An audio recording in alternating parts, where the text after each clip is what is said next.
नमस्कार, मैं शिवानी रतूड़ी आर्यव्रत टाइम्स में आपका स्वागत करती हूँ।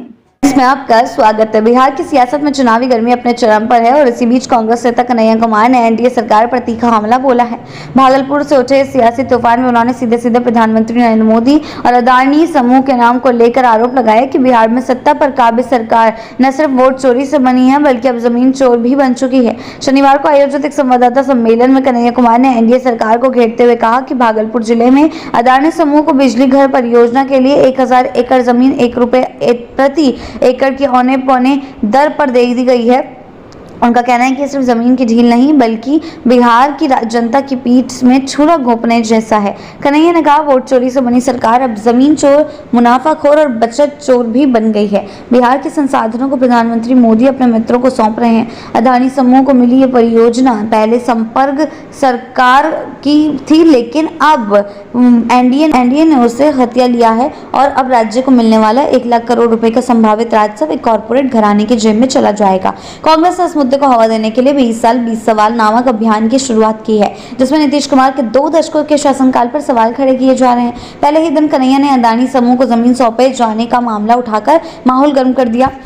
उनका दावा है कि 21,000 करोड़ रुपए की परियोजना के बदले बिहार का कोई प्रत्यक्ष लाभ नहीं मिलेगा, उल्टा नुकसान की भरपाई आम जनता को करनी पड़ेगी। बिजली दरों को लेकर भी कन्हैया ने बड़ा खुलासा करते हुए कहा है कि अदानी समूह देश के अन्य हिस्सों में जहां 3 से 3.50 रुपए प्रति यूनिट की बिजली बेच रहा है, वहीं बिहार के लिए 6 रुपए प्रति यूनिट से अधिक की दर तय की गई है। उन्होंने सवाल किया कि अगर दर 5 रुपए प्रति यूनिट भी होती तो बिहार को 56,000 करोड़ रुपए की बचत होती, लेकिन यहाँ मुनाफा अदानी को और महंगाई बिहार की जनता को।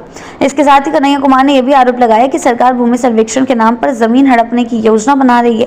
उनका कहना है कि किसानों से पुरानी दर पर जमीन ली जा रही है, लेकिन बिजली की दर नई आर्थिक परिस्थिति के आधार पर तय की गई है, जो साफ तौर पर जनता के साथ धोखा है।